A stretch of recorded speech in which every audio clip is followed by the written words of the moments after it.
영화를 보지 않는 우리 어르신들 빼놓고는 아마 해리포터라는 영화를 모르는 사람은 없을 것입니다. 14년간 세계를 마법으로 홀린 판타지 소설 해리포터 시리즈는 대단한 이정표를 세울 정도였습니다. 그런데 그 해리포터의 원작자는 조앤 롤링이라는 여인인데 참 사연이 많은 사람입니다. 이 조앤 롤링은 기자인 남편과 결혼을 해서 행복한 결혼 생활을 꿈꿨지만 현실은 그렇지 못했습니다. 기자였음에도 불구하고 이 아내에게 폭력과 학대를 하는 관계로 결국은 견디다 못해 이혼을 했고 딸 아이를 키우게 되었는데 너무 가난해서 정부에서 주는 그런 보조를 받아가면서 겨우 끼니를 해결해야 되었답니다. 어린 딸의 분유를 먹일 만한 돈이 없어가지고 물을 많이 타서 그걸 먹이기도 했을 정도로 그렇게 가난한 여인이었답니다. 그러던 중에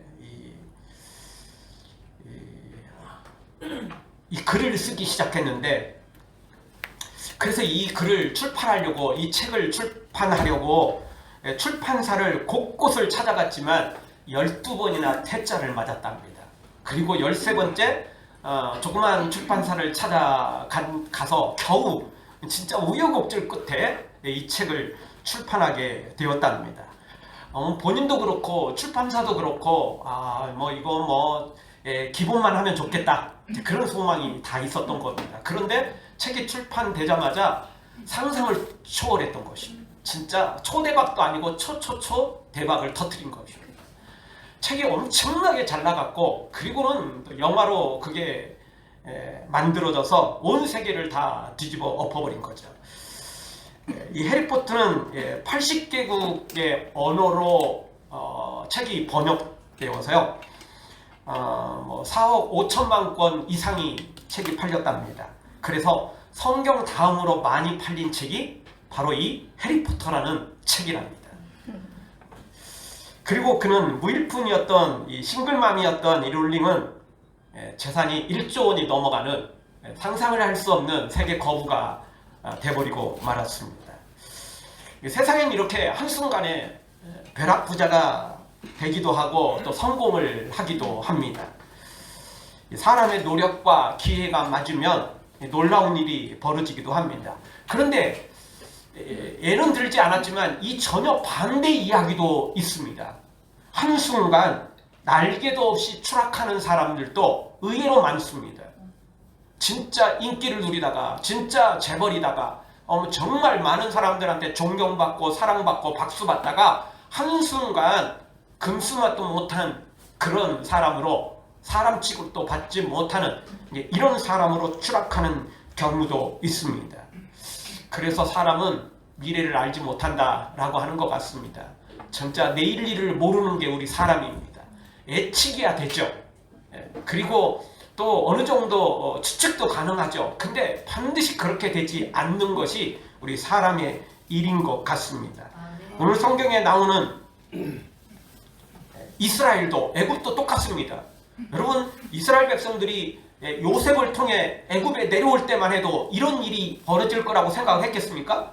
전혀 생각하지 못했습니다. 그때는 요셉이 애굽의 은인이었습니다. 생명의 은인이었습니다. 그래서 전혀 이런 일이 벌어질 거라는, 종살이를 하거나 이런 고통 속에 빠질 거라는 생각은 전혀 하지 못했습니다. 그런데 어느 순간 종살이로 전락하더니 그 종 가운데서도 가장 최악의 종이 되고 말았습니다. 왜냐하면 웬만한 종들은 그래도 주인이, 그 종이 재산이니까 조금 이렇게 귀하게 여기는데 잘 대해주는 못할 망정 그래도 어느 정도는 하는데, 애굽의 사람들은 이스라엘 백성들이 너무 번창하니까 일부러 막 죽이려고 더 고된 일을, 더 위험한 일만 시켰던 것입니다. 종살이 중에서도 최악의 종살이를 할 수밖에 없었습니다. 누가 누가 할겠습니까? 이럴 줄 알았으면 안 도왔죠. 이럴 줄 알았으면 애굽에 도와주지도 않을 거고 내려오지도 않았을 것이고, 그리고 설사 그렇게 도와줬다 할지라도 곧바로 다시 가나안 땅으로 돌아갔겠지요. 누가 이럴 줄 알았겠습니까? 모르니까 이러는 거 아니겠어요? 그때는 생명의 은인으로 대접받았는데 한순간 이렇게 될 줄 누가 알았겠습니까? 그래서 그 기간이 총 애굽에 내려온 지 430년, 그리고 어느 정도 대접받을 때까지 그거 계산 빼도 350년 정도는 그냥 종살이를 했던 것입니다. 300년이 넘도록 종살이를 했던 것입니다. 그리고 반대로 오늘 성경에 나오는 애굽, 생명의 은인도 제대로 대접하지 못하고 종살이 시키고 또 죽을 자리에 내어보내더니 결국엔 자기들 마음대로 부려먹던 사람들 아닙니까? 그런데 그들이 또 이렇게 추락할 줄 누가 알았겠습니까? 지금까지 4번째 재앙이 임했고 오늘 성경에 5번째 재앙이 또 임하고 있습니다. 그리고 아직도 5가지의 재앙이 남아 있습니다. 그 재앙을 통해서 한순간 애국과 바로는 날개도 없이 추락하게 될 것입니다. 사랑하는 성도 여러분, 우리의 생사화복이 하나님께 있음을 기억하고 어떤 상황에서도 하나님만 섬겨 하나님께 복을 받아 누리는 하나님의 사람들로 세워지기를 주의 이름으로 축원합니다. 자, 오늘 성경 통해서 하나님을 대적하면 우리가 다 잃게 된다는 사실을, 그리고 반대로 하나님을 믿으면 하나님이 기적을 베푸신다는 사실을 알게 되는데요. 첫 번째 생각할 수 있는 말씀은 하나님의 징계가 더 중해졌다는 것입니다. 더 심해졌다는 것입니다. 하나님을 대적하면 하나님은 처음에는 기회를 주시려고 하시지만 나중에는 그 심판이 갈수록 더 커져 간다는 것입니다. 지금까지 4개의 재앙이 지나갔습니다. 재앙이 시작할 때마다 지옥 같은 고통과 불평이 따르긴 했지만 그래도 지금까지 불편함은 있었고 고통은 있어도 직접적인 재산상의 피해는 크게 없었습니다. 간접적인 피해는 있었죠. 첫 번째, 물이 피로 변할 때 물고기가 죽고, 그 다음에 어부들은 나일강에서 물고기도 잡지 못했고, 또 그 저렴한 물고기를 사먹는 사람들도 또 뭐 여러 가지 경제적인 피해가 있었지만 그래도 치명적인 피해는 전혀 없었어요. 다 간접적인 피해였거든요. 그런데 오늘 성경의 5번째부터는 이제는 아주 복합적으로, 종합적으로 큰 피해가 일어나기 시작합니다. 왜냐하면 이번에는 애굽의 모든 가축들이 죽어나가는 큰 재앙이 일어났기 때문에 그렇습니다. 그동안은 간접적인 재앙이었는데, 간접적으로 이제 피해를 입었는데 이번에는 직접적인 피해가 임하기 시작합니다. 왜냐하면 죽어나가는 일이 벌어졌기 때문에. 물론 첫 번째에서도 물고기가 죽긴 죽었지만 그거는 물이 이제 피가 되고 그리고 탁해지고 오염되니까 죽은 거거든요. 그 2차 피해로 된 것이지 곧바로 재앙이 임하자마자 물고기가 죽은 건 아니거든요. 근데 지금부터는 곧바로 죽어나가고 곧바로 피해를 당하고 곧바로 직접적으로 이제 재앙이 닥치기 시작합니다. 지금 당장이야 본인들한테 직접 재앙이 임하지 않지만 본인의 소유에 이제 직접적인 타격이 시작됩니다. 그리고 점차 본인들에게, 사람들에게 임하기 시작하게 된 것입니다. 여러분, 아무리 하나님이 사랑이 많고 은혜가 넘쳐난다 할지라도 하나님을 호구로 생각하면 안 됩니다. 아멘. 하나님 호구 아닙니다. 아멘. 하나님 그렇게 사랑이 많아도, 은혜가 많아도 그냥 한없이 봐주고 한없이 용서해주고 한없이 기회를 주시는 분은 절대 아닙니다. 아멘. 기회를 너무 많이 주시는 분이고 맞고, 사랑이 많으신 분이 맞고, 은혜가 넘쳐나는 분이 맞지만 끝까지 대적하면, 끝까지 불순종하면, 끝까지 거부하면 하나님의 재앙은 가면 갈수록 커진다는 것입니다. 아멘. 여러분, 우리 재판에서도 죄를 계속 지면 어떻게 되죠? 가중처벌이 되는 것입니다. 하나님께서도 동일하게 하십니다. 처음에는 집행유예 정도로, 아니 처음에는 경고 정도로 하겠죠. 그러다가 집행유예가 될 것이고, 그리고는 벌금형이, 그리고는 징역이 시작되는데 나중에는 가중처벌이 된다는 것입니다. 바로는 처음에 재앙이 생겼을 때 고통스럽고 불편하였지만 그래도 자기는 왕이니까 아무리 불편스러워도 왕이니까 얼마나 대접을 잘 받았어요. 그러니 뭐 견딜만 했어요. 충분했죠. 뭐 이 정도는. 그러나 지금부터는 이제 큰 재앙이 닥치기 시작합니다. 사회가 혼란스러워지고 국가가 흔들리게 되는 엄청난 재앙이 시작되는 것입니다. 하나님을 대적하면 결국엔 망하는 것이고 결국에는 모든 것들이 다 문제가 생기게 되는 것입니다. 사랑하는 성도 여러분, 하나님을 대적하고 불순종하다가 재앙이나 징계를 받지 말고 순종해서 큰 기적의 주인공들로 세워지기를 주의 이름으로 축원합니다. 하나님을 대항하지 말고 순종해서 기적의 주인공이 될지어다. 대항하면 반드시 가중처벌이 임하고 순종하면 하나님께서 30배, 60배, 100배의 복으로 기적으로 채워주시는 것입니다.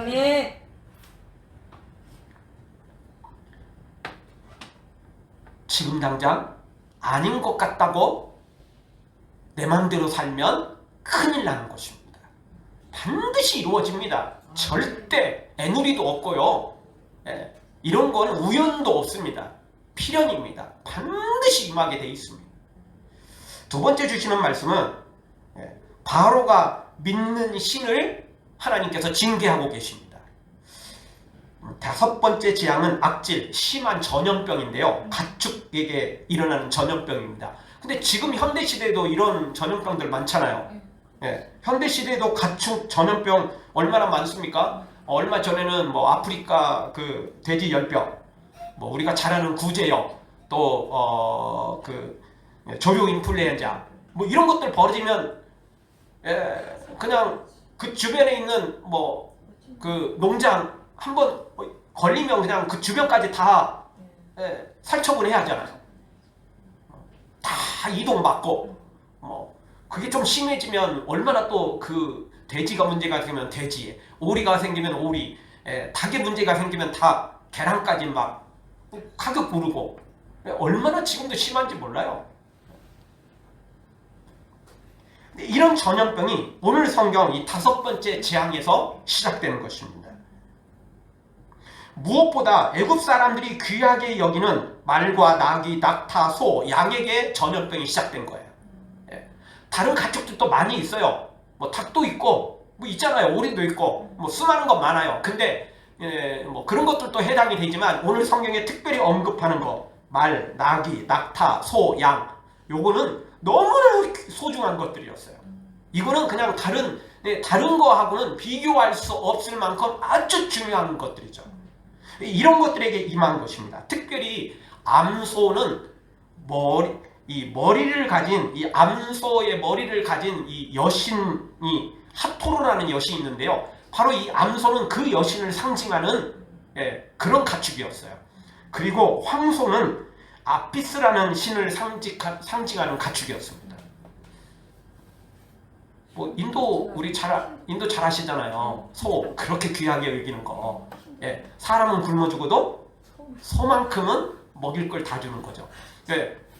우리나라 사람들은 엄마 아빠는 굶어도 아이들한테는 먹을 걸 줬잖아요. 인도 가면 본인들은 굶어도 소한테는 먹을 걸 주는 나라거든요. 그 신성시역이잖아요. 근데 애굽의 당시에 이 암소, 황소가 그런 여신과 또 그런 신들의 상징이었던 거예요. 물론 태양신만큼 큰 신은 아니었어요. 약간 잡신에 해당되지만 그래도 형편없는 잡신은 또 아니라고요. 여러분 우리나라도 옛날에 암소 얼마나 소중했습니까? 황소는 일해야 되니까 소중하고 암소는 계속 새끼를 낳아야 되니까 또 소중하고. 그거 죽어버리면 진짜 큰일 나는 거죠. 물론 뭐 소고기로 팔 수는 있겠지만 그거 갖고는 안 되는 겁니다. 왜? 그거 암소 키워가지고 새끼를 낳고 그리고는 또 암소 팔고 그 새끼를 또 계속 키워가지고 일해야 되는 거거든요.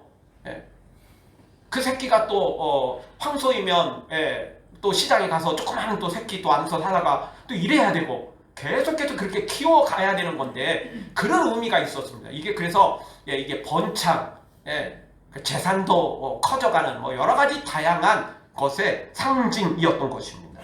손은 어느 나라를 가든지 이렇게 나름 대접을 받는 그런 것이었습니다. 신으로 추앙받을 정도로 상징성이 있는 그런 것이었죠. 바로가 애굽 사람들이 하나님을 소중히 여기지 않고 하나님이 소중히 여기시는 이스라엘 백성들을 함부로 대하니까 이제 하나님께서 이 애굽 사람들이 소중히 여기는 것들을 치시기 시작합니다. 이게 당연한 거잖아요. 남의 거 소중한 거 함부로 했으면 자기 거 소중한 것도 함부로 대한다는 걸 알아야 돼요.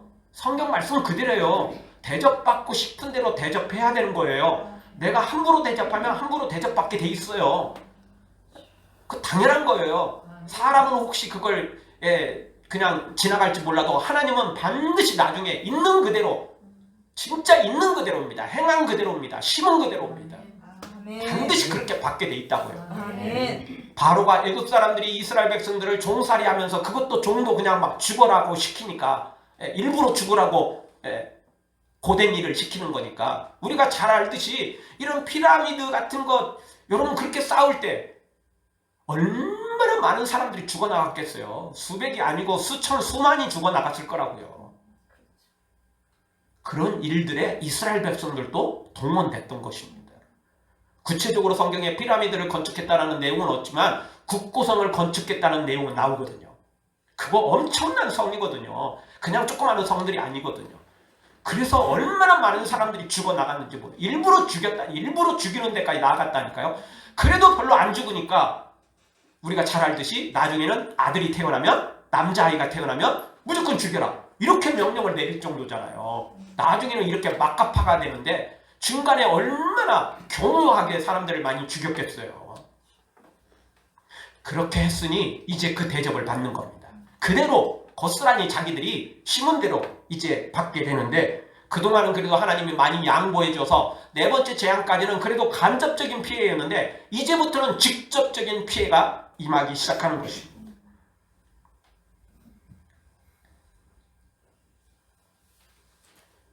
하나님께서 이렇게 이들이 믿는 신, 그 신들을 하나씩 하나씩, 잡신부터 시작해서 그들이 나름 중요하게 여기는 신까지 하나씩 하나씩 징계를 하는 것입니다. 그러면서 그들에게 이제 내가 너희의 신을, 너희가 믿는 신을 이제 징계한다, 이런 사인을 주고 있는 것입니다. 여러분, 세계 어느 나라를 가든 지금이야 그렇지 않지만 지금은 이제 다양한 것들을 인정하고 사람도 개성이 있고 또 국가 사회도 뭐 어디든지 다 다양성을 인정하지만 옛날에는 그렇지 않았잖아요. 그래서 옛날에는 어느 국가를 막론하고 국교라는 게 있었습니다. 국가의 종교가 있었어요. 그래서 우리나라 고려시대는 종교가 뭐였죠? 불교. 어디를 가든지 절을 세워놨어요. 그래서 온 국민들이 다 그렇게 절에 다니고 또 그렇게 섬기도록 만들었어요. 그걸 통해서 국론이 분열되지 않고 국론을 하나로 묶는 거예요. 원래 그러는 거예요. 조선시대는 뭐가 국교였습니까? 유교. 불교를 탄압하고, 왜냐하면 불교는 고려의 이게 유산이었거든요. 그래서 그걸 과감히 털어버린 거예요.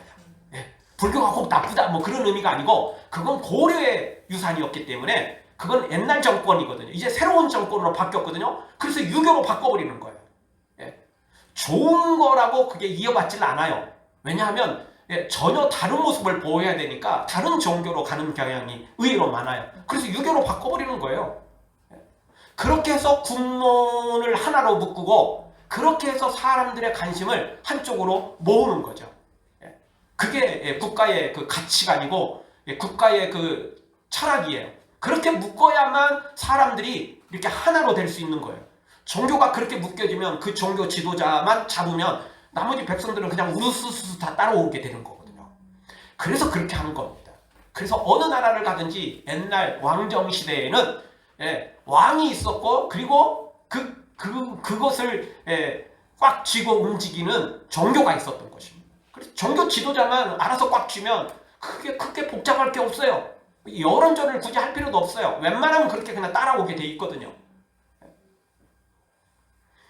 그래서 이 종교는 당시에 매우 중요했던 겁니다. 그들이 믿는 신 얼마나 중요했는지 모릅니다. 그래서 오늘 하나님께서 여기 암소, 황소를 치신 거예요. 그들이 믿는 신이었거든요. 신을 상징하는 아주 중요한 다산의 신이었거든요. 그래서 하나님께서 이제 너희들의 신을 친다. 이런 상징성이 여기에 있는 것입니다. 그런데 이거 별거 아닌 것 같지만 이들의 신이 죽어나가는 것을 보면 결국 정신적인 혼란이 오기 시작합니다. 신앙이 흔들리면요, 이게 굉장한 삶의 위기가 닥쳐오는 것입니다. 그래서 역대의 그 세계사를 봐도요, 여러분, 종교 전쟁이 세상에서 제일 험악한 전쟁입니다. 국가 간의 전쟁은요, 원수 같아도 그래도 이게 나중이 되면 협상이 가능하거든요. 근데 종교 전쟁이 일어나면요, 절대 이게 협상이 안 됩니다. 죽어도 협상이 안 됩니다. 네. 안 되면 나중에는 너 죽고 나 죽자입니다. 그 협상이 안 돼요. 종교적인 건 역시 그렇습니다. 신앙적인 것은요, 이렇게 막기가 어려워요. 단순히 그냥 사죄한다고 또는 뭐 보상을 한다고 적당히 해결되지 않아요. 왜냐하면 그 신앙적인 거, 영적인 부분은 막기가 어려워요. 이 신을 치는 것은 영적인 그들의 그 신앙을 흔들리게 만들 것이고, 그리고 그 신앙이 흔들리니까 결국 정서적인, 정신적인 위기가 닥쳐오기 시작합니다. 그들이 그동안 조상 대대로 믿어왔던 그 신적인 게 흔들리기 시작하는 거잖아요. 그러니 이게 엄청난 혼란이 여기서부터 시작되는 것입니다. 이게 직접적으로 보이지 않지만 간접적인 혼란이 엄청나게 이게 타격이 되는 것입니다. 하나님은 그걸 아시고 이걸 치신 겁니다. 하나님을 대적하고 불순종하면요, 결국 심리적인 불안, 정신적인 불안, 돈을 가지고 있는데, 권력을 가지고 있는데 불안한 거예요. 하루하루가 재미가 없는 거예요. 우울증에 걸리고 너무 사는 게 재미가 없는 거예요. 하나님을 떠나면 결국 그런 것입니다. 그러니까 결국 마약에 손대고 중독에 빠지고 이런 현상이 벌어지는 거예요. 왜? 자기 마음을 갈피를 잡을 수 없게 되는 거죠. 하나님이 지금 이 애굽 사람들에게 이 가축을 지금 치시는데 바로 그런 신적인 존재하고 연결된 것을 치심으로 그들이 혼란에 빠지게 만들고 계시는 것입니다. 당연히 그들이 하나님을 섬기지, 이스라엘 백성들이 하나님을 섬기지 못하게 했으니까 하나님께서도 그들의 신을 치심으로 그들이 믿는 신, 그들이 섬겼던 신을 죽이심으로, 치심으로 혼란에 빠지게 하는 것입니다.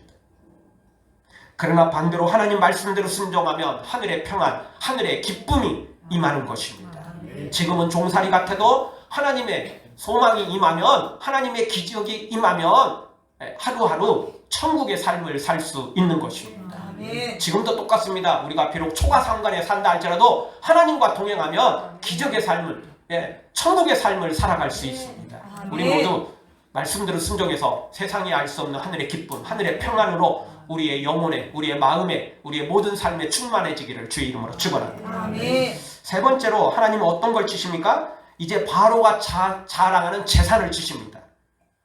신적인 존재만 치시는 게 아니라 이들이 그렇게 좋아하고 자랑하던 재산을 치시기 시작합니다. 지금부터는 직접적으로 그들의 재산이 문제가 생기는 것입니다. 6절에 보면 가축들이 전부 죽어나가거든요. 세상 말로 뭐니 해도 머니다 라는 말처럼 사람들이 아무리 뭐라고 그래도 일단 돈의 문제가 생기면 그때부터는 이제 더 괴로워지는 것입니다. 정신적인 것도 문제가 있고 정서적인 것도 문제가 있겠지만 그래도요, 먹고 사는 문제만큼 더 크지는 않습니다. 그동안 애굽이 왜 이렇게 번창했습니까? 애굽이 왜 이렇게 국방력이 강했고 이렇게 큰 힘을 발휘했었습니까? 땅덩어리가 컸기 때문이기도 하지만 거기서 나오는 수확들이 만만치 않았고, 나일강을 통해서 기름진 땅이 있었고 모든 풀들이 있었고, 그래서 가축을 키울 수 있었고, 그래서 국방력을 강하게 만들었거든요. 근데 이제 가축들이 죽어나가기 시작합니다. 재산상의 피해가 임하기 시작합니다. 돈이 떨어지면, 먹을 게 떨어지면 그때부터는 아무리 나라가 커도 어떻게 해볼 수가 없게 되는 것입니다. 그들이 그렇게 소중히 여기는 그들의 재산을 하나님이 치시기 시작했다는 것입니다. 하나님을 떠나면 정신적으로 피폐해지고 물질적으로도 빈털터리가 될 수밖에 없는 것입니다. 마치 탕자의 비유처럼 하나님 떠나면 그렇게 되는 거예요. 그래서 우리도 뭐 아무리 우리가 좋은 곳에 여행을 해도 우리가 여행 다 끝나고 집에 침대에 소파에 앉아서 하는 말이 뭐죠? 야, 그래도 집이 좋다. 그리고 또 하는 말이 집 나가면 고생이야. 그 괜히 있는 거 아니에요. 분명히 호텔 들어가면 더 좋잖아요. 그리고 집에서 우리 여성들은 집에서처럼 맨날 요리하고 설거지하고 청소하고 이거 안 하잖아요. 편한데도 불구하고 그래도 그거 처음에는 좋아져요. 그 오래 계속되면 힘들어요. 그거 여행도 할 때 쉬운 거 아니라고요. 그래도 집이 좋아요. 집이 편하죠. 내 집이니까. 호텔은 내 거 아니거든요, 솔직히.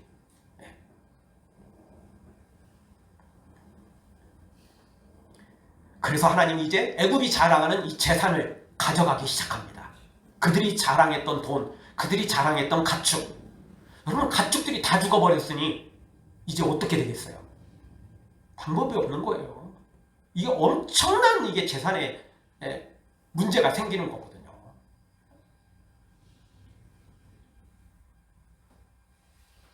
키워서 그것이 새끼를 낳아야 되는데 다 죽어버리면 어떻게 되죠? 방법이 없는 거예요. 이제 그들의 재산상에 엄청난 피해가 임하는 것입니다.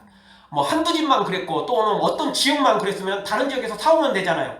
근데 애굽 전역이 이렇게 돼버렸기 때문에 이제 외국에서 수입하지 않고는 방법이 없을 정도로 애굽의 가축이 전멸을 해버리는 엄청난 재산의 피해가 임한 것입니다. 이건 돈으로 살 수 없는 문제가 돼버리는 거예요. 지금도 뭐 처음 말씀드렸지만 닭의 문제 생기고 오리의 문제가 생기고 뭐 돼지의 문제가 생기면 그 막 값이 막 천정부지로 막 오르잖아요. 진짜 금값이 되잖아요. 결국 이제 외국에서 수입해 오는 거 아닙니까? 그런데 여기는 애굽 전역이 가축이 다 죽어버렸기 때문에 진짜 외국에서 수입하지 않으면 그건 먹을 것도 아니고 이제 새끼를 뵐 만한 것들을 다 수입해 와야 되는 거거든요. 그들이 하나님보다 돈을 사랑했고 그들의 재산을 더 사랑했고 그들의 권력을 더 사랑했기 때문에 하나님이 이제 그들을 이렇게 치시는 것을 봅니다. 다시 한번 말씀드립니다. 하나님 떠나면요 탕자처럼 다 이렇게 됩니다. 정신적으로도 피폐해지고 육체적으로도 질병에 걸리게 되고 재산으로도 완전 빈털터리가 되고 남는 것이 없습니다. 최후에는 지옥에 떨어져서 평생 지옥 형벌 불심판을 받게 될 것입니다. 우리 모두 절대 불순종하지 말고 하나님 대적하지 말고 말씀대로 순종해서 하나님의 모든 복을 받아 누리기를 주의 이름으로 축원합니다. 마지막 네 번째 주시는 말씀, 그러나 이스라엘의 생축은 구별해서 보호했다는 것입니다. 똑같은 땅이고 한 국가인데 애굽 사람들이 사는 땅에는 전염병이 돌고 그래서 가축들이 죽어나가는데 이스라엘 백성들이 따는 고센 땅은 신기하게 어떤 전염병도 침범하지 못했다는 거예요. 아니 이스라엘 백성들이 거기에 무슨 울타리를 쳐놓고 애굽 사람들 못 들어오게 막아놓고 또는 공기도 아예 그냥 침범하지 못하도록 거기에 뭔가를 설치한 것도 아닌데 신기하게 그런 일이 벌어진 거예요. 오늘 6절을 한번 봐보죠. 6절 우리 한 목소리 한번 다 같이 보겠습니다. 이튿날에 여호와께서 이 일을 행하시니 애굽의 모든 가축은 죽었으나 이스라엘 자손의 가축은 하나도 죽지 아니하니라. 아멘. 하나도 죽지 않았대요. 참 이게 놀라운 일이에요. 여러분 전염병이 없어도 그냥 병에 걸려서 죽을 때도 있잖아요. 그리고 나이가 들면 또 죽을 수도 있거든요. 근데 이날만큼은 아예 하나도 안 죽었어요. 병으로 죽을 놈도 내일로 연기됐지 오늘은 안 죽었다는 거예요. 하나님이 왜냐하면 그 중에 한 마리라도 죽으면 이놈이 전염병으로 죽지 않았는데도 불구하고 또 그걸 대적하는 사람들은 반대하는 사람들은 야 니네도 한 마리 죽었네 뭐 이러잖아요. 그러니까 하나님 그런 오해를 사지 않기 위해서 전염병이 아니라 나이 들어서 죽을 놈도 내일로 미뤘다는 거예요. 오늘은 안 죽었다는 거예요. 하나님이 놀랍게 역사하시는 거예요. 그래서 한 마리도 죽지 않았다는 거죠. 아멘. 그 예전에 제가 차를 타고 가다가 비가 이쪽에서 비가 내리고 있는데 근데 이렇게 지나가다 보니까 딱 이 경계선이 있는 거예요. 여기까지는 분명히 비가 왔거든요. 그래서 막 차 브러쉬를 열심히 막 하고 갔는데 어느 순간 갑자기 비가 딱 그치더니 햇빛이 딱 내려쬐는 거예요. 와, 그거 너무 신기했어요. 우리가 멀리서는 그런 거 보잖아요. 하늘에 먹구름이 여기까지 끼고 막 비가 오는데 저쪽에는 해 뜨는 모습을 멀리서는 보는데 제가 운전하다가 그런 경우는 딱 한 번 경험했거든요. 정말 신기하더라고요. 너무 재밌더라고요. 근데 마치 그것과 같은 거예요. 분명히 애굽의 온 땅들은 전염병으로 막 가축이 죽어나가는데 그런데 고센 땅만 전염병이 들어오지 못하는 거예요. 한 마리도 죽지 않는 거죠. 너무 신기한 거죠, 이거. 이게 너무 신기해서요. 이제 우리가 이제 다음 성경을 보면 알겠지만 바로가 비밀 경찰을 보내가지고 확인을 했어요. 근데 고센 땅에는 단 한 마리도 안 죽은 거예요. 진짜 놀라운 일이 벌어진 거죠. 왜 하나님께서 이스라엘만 구별했을까요? 왜 고센 땅만 구별했을까요? 그건 두 가지 이유 때문이라고 저는 생각합니다. 첫 번째로는 이스라엘 백성은 하나님의 자녀였기 때문에 하나님이 보호해 주신 겁니다. 우리도 그러지 않습니까? 다른 사람도 우리가 지나가다 좀 어려운 사람이 있으면 돕겠지만 그래도 우리가 팔 걷어붙이고 세상의 모든 사람들 다 도와줄 수는 없잖아요. 그래도 내 가족은 내가 지켜야 되잖아요. 그렇지 않습니까? 하나님께서도 이 애굽 사람들을 일부러 내친 건 아니에요. 그렇지만 그들이 불순종하니까 심판을 하는 거지만 특별히 이스라엘 백성들은 하나님의 백성이니까 하나님이 보호하시는 겁니다. 하나님의 백성을 하나님이 보호하셔야지 누가 보호하겠습니까? 그러면 사탄이 보호하겠어요? 그럴 일 없거든요. 그러니 하나님이 보호하시는 겁니다. 하나님의 자녀니까, 하나님의 백성이니까. 왕이 백성을 보호하고 사랑해야지. 옛날 왕처럼 일본 놈들이 외놈들이 침범에 들었다고 한양 버리고 도망가 버리는 그런 왕. 이거 솔직히 못 믿을 왕 아닙니까? 우리 하나님은 우리를 버리고 도망가지 않습니다. 하나님은 우리를 보호하십니다. 지키십니다. 왜냐하면 우리가 하나님의 자녀이고 우리가 하나님의 사랑하는 사람이기 때문에 그렇습니다. 그리고 두 번째 이유는 그 가축으로 희생제물을 드려야 됐거든요. 하나님의 제물이거든요. 이스라엘 백성들에게 맡겨놓은 거 맞지만 그 중에서 이제 나중에 광야로 들어가서 그 중에서 좋은 것들을 골라가지고 하나님께 제사를 드리잖아요. 결국 하나님이 받으실 거라고요. 그러니 하나님이 지키시는 거예요. 이거는 하나님이 주신 거야. 그래서 그냥 꼭 하나님 절대 못 줘요. 이거 내 건데요. 이러면 하나님도 그걸 책임지지 않습니다. 하나님의 것으로 등록을 시켜놓고 하나님의 것으로 드릴 때 하나님도 그걸 책임져 주시는 겁니다. 그건 내 거거든요. 하나님 다 돼도 이것만큼은 안 돼요. 그러면 하나님이 책임지지 않는 겁니다. 내 거를 책임지지 남의 걸 책임지진 않거든요. 하나님께서도 하나님의 것은 책임지지만 사탄 것은 책임지지 않습니다. 그걸 하나님 것으로 우리가 들어야 되고 하나님의 것으로 우리가 사용할 때 하나님이 강력하게 역사하시는 것입니다. 우리의 모든 것을 하나님께 드려야 됩니다. 그렇다고 여러분 집 팔아갖고 헌금하라는 말이 아닙니다. 여러분의 모든 재산 통장 다 은행 찾아갖고 헌금하라는 그런 말이 아닙니다. 하나님이 필요하시면 언제든지 드릴 준비가 되어 있어야 된다는 겁니다. 그러면 하나님이 지켜주십니다. 하나님이 책임져 주십니다. 그런 사람들에게 하나님이 또 특별한 물질의 복도 또 부어주시는 겁니다. 이건 내 거거든요. 절대 안 되거든요. 이러면 하나님께서도 그를 믿을 수가 없잖아요. 그런데 언제든지 필요하면 내원을 준비가 돼 있고 그런 믿음이 되어 있는 사람에게는 하나님이 주시는 것입니다. 애굽 사람들은 희생 제물로 단 한 마리도 다리 발가락 한 개도 드릴 생각이 없으니까 하나님이 이렇게 가축의 전염병을 내리셔서 치셨지만 이스라엘 백성들은 이후에 가나안에 들어가기 전부터 시작해서 이제 희생제물을 드릴 거거든요. 그러니 하나님이 그 가축을 책임져 주시는 것입니다. 아멘. 이스라엘 백성뿐만 아니라 그 가축까지도 하나님이 책임져 주시는 것입니다. 아멘. 소유가 중요합니다. 어떤 소유가 소유가 아닌 것입니다. 우리가 마지막으로 말씀 한 구절 보면서 오늘 설교를 마무리하기를 원합니다. 시편 121편 3절 그리고 7절 8절을 우리 한 목소리 한번 다 같이 보겠습니다. 여호와께서 너를 실족하지 않게 하시며 너를 지키시는 이가 졸지 아니하시리로다. 여호와께서 너를 지켜 모든 환난을 명케 하시며 또 내 영혼을 지키시리로다. 여호와께서 너의 출입을 지금부터 영원까지 지키시리로다. 아멘. 우리가 처음 찬양했던 것처럼 눈을 들어 주님 바라보면 주님이 우리를 영원토록 지키시겠다고 약속해 주셨습니다. 아멘. 마태복음 28장 20절도 한번 읽겠습니다. 볼지어다 내가 세상 끝날까지 너희와 항상 함께 있으리라. 아멘. 하나님 반드시 우리를 책임져 주십니다. 졸지도 않고 주무시지도 않고 우리를 보호하시는 분입니다. 우리가 하나님 안에 있기만 하면, 하나님 울타리 안에 있기만 하면, 그런데 울타리를 벗어나면 안 됩니다. 불순종하면 안 되는 것입니다. 그러면 그때부터 징계와 심판이 시작되는 것입니다. 울타리 안에 있을 때 그때 안전한 것입니다. 우리 모두 하나님 안에, 그 울타리 안에 있어서 하나님의 이 보호와 그리고 지키심을 받고 그리고 축복까지 다 받아 누리기를 주의 이름으로 축원합니다. 아멘.